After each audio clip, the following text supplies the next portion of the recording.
मायावी अप्सराओं का उपयोग करके देव राज इंद्र द्वारा रचे गए कई आकर्षक कामुक जालों ने हिंदू पौराणिक ग्रंथों में कल्पना के विभिन्न रंगों के साथ दिलचस्प कहानियां बनाई हैं। समय में जमे हुए असामान्य जुनून के ये क्षण पुराणों में नए रास्ते और चरित्र बनाने में सक्षम हैं। अप्सरा प्रमलोचा और ऋषि कंदु के साथ उसकी रोमांटिक मुठभेड़ ने समय को कामुक आनंद की गिरफ्त में ले लिया।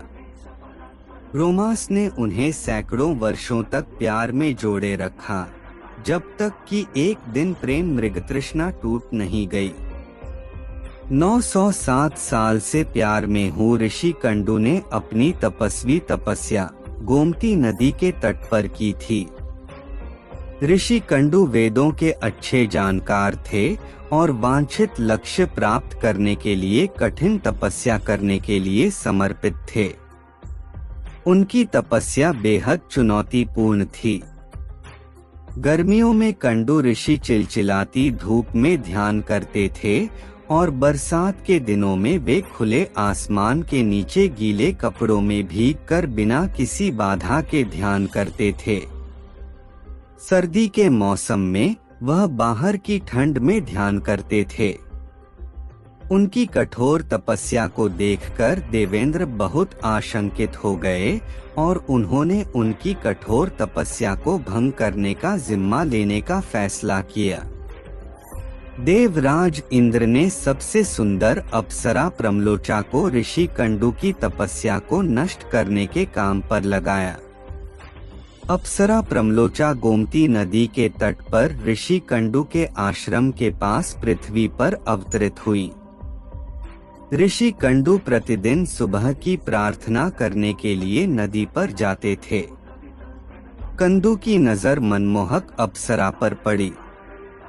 कठोर ऋषि कंडु उसकी दृष्टि से विचलित हो गए। वह सबसे खूबसूरत अप्सरा प्रमलोचा की रोमांटिक आकांक्षाओं के आगे झुक गया। उसने उसे अपना साथी बनने के लिए आमंत्रित किया और मंदराचल पर्वत पर उसके साथ वैवाहिक आनंद में रहने लगा। अप्सरा और ऋषि कंदु प्रेम के आनंद में डूबे हुए थे और कामदेव और रति उन पर भरपूर आशीर्वाद बरसा रहे थे। ऋषि कंडु के साथ 100 वर्षों तक रहने के बाद अप्सरा प्रमलोचा ने उनसे देवलोक वापस जाने की अनुमति देने का अनुरोध किया। ऋषि कंदु अप्सरा के प्यार में पागल थे। वह उसे बाहर निकलने की इजाजत देने के लिए बिल्कुल भी उत्सुक नहीं थे। उसने जोर देकर कहा कि वह लंबे समय तक उसके साथ बनी रहे।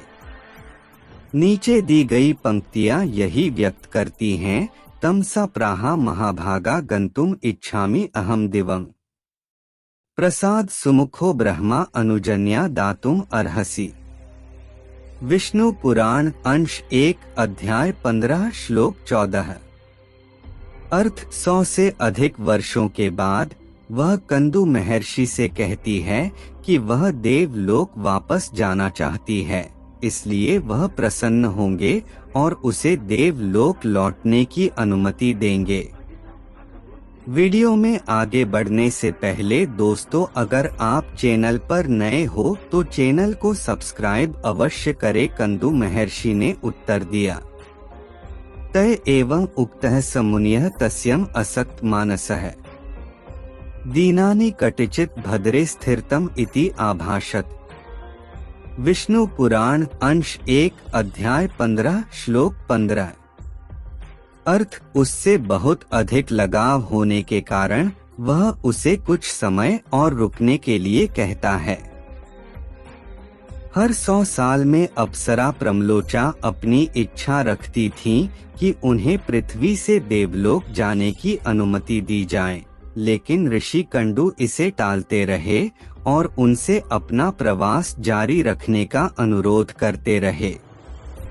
प्रमलोचा ने उसकी इच्छा मान ली और उसके साथ रहकर उसके सानिध्य में जीवन के सुखों का आनंद लेती रही और समय आगे बढ़ता गया। सैकड़ों वर्ष बीत गए। एक दिन शाम ढलते ही ऋषि कंडू ने शीघ्रता से प्रमलोचा को छोड़ने की तैयारी की।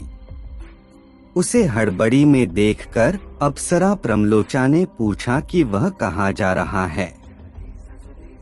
उन्होंने जवाब दिया कि यह उनका संध्योपासना करने का समय था, शाम की प्रार्थना अनुष्ठान, क्योंकि दिन समाप्त हो गया था।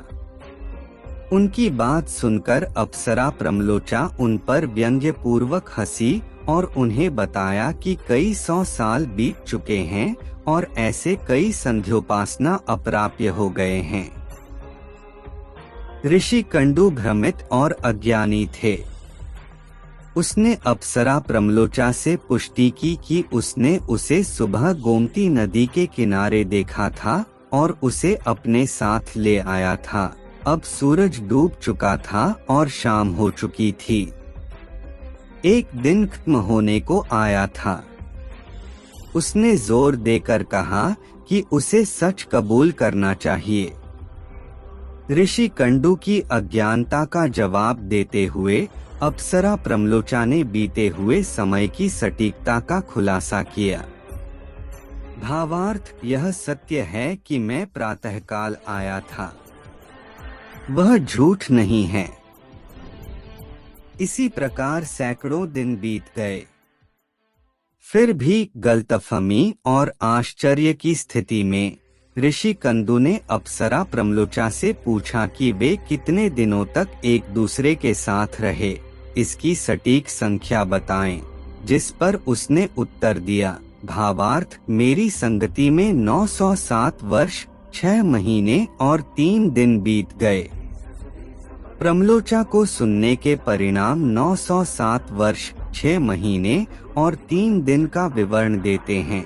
ऋषि कंडू क्रोध और हताशा से बुदबुदाने लगे।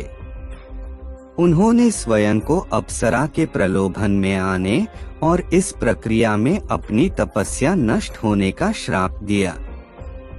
उन्हें इस बात का पछतावा था कि उनके ऐसे कृत्य के कारण उन्हें जो ब्रह्म तत्व प्राप्त हुआ था वह नष्ट हो गया और वेदों के बारे में उनका ज्ञान भी नष्ट हो गया।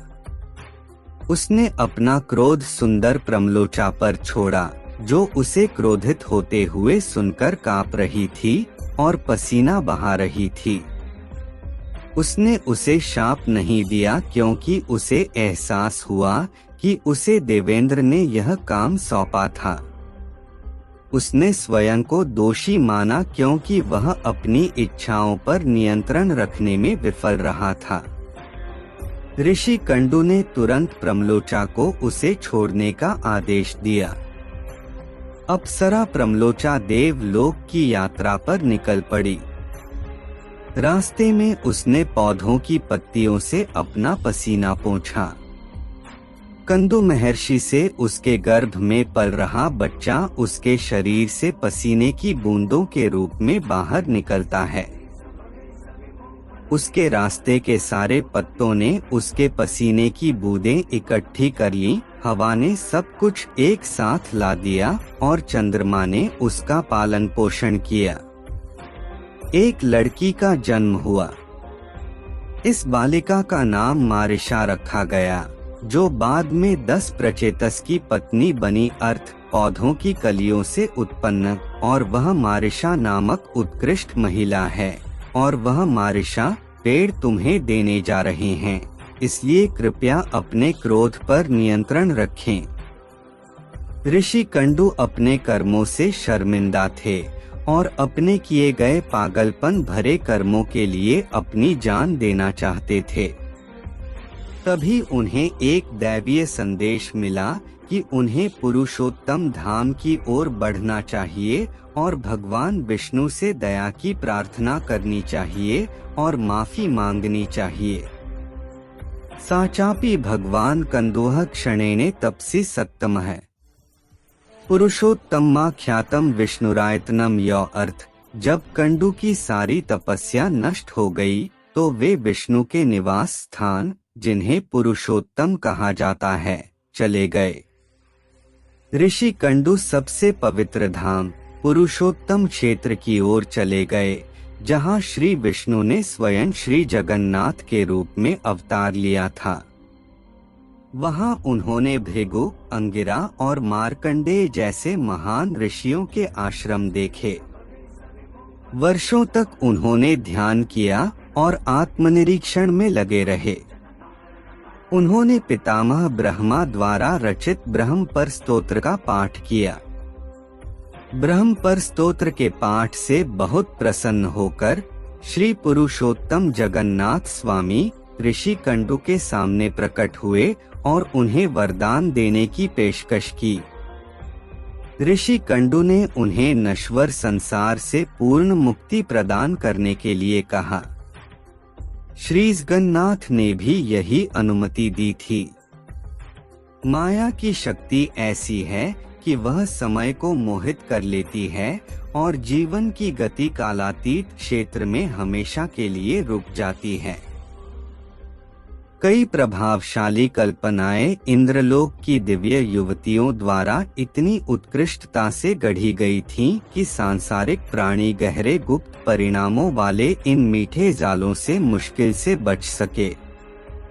ऋषि कंडू 907 वर्षों से अधिक समय तक प्रमलोचा की संगति में आश्चर्यचकित रहे, केवल यह महसूस करने के लिए कि अप्रतिरोध्य प्रेम और वासना के वशीभूत होकर अपूरणीय क्षति हुई थी।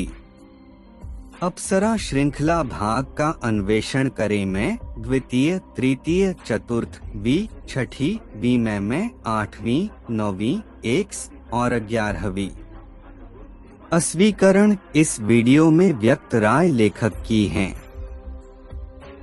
इंडिक टुडे वीडियो में किसी भी जानकारी की सटीकता, पूर्णता, उपयुक्तता या वैधता के लिए न तो जिम्मेदार है और न ही उत्तरदायी है। दोस्तों, अगर आपको ये वीडियो आपको अच्छी लगी हो तो चैनल को सब्सक्राइब अवश्य करें।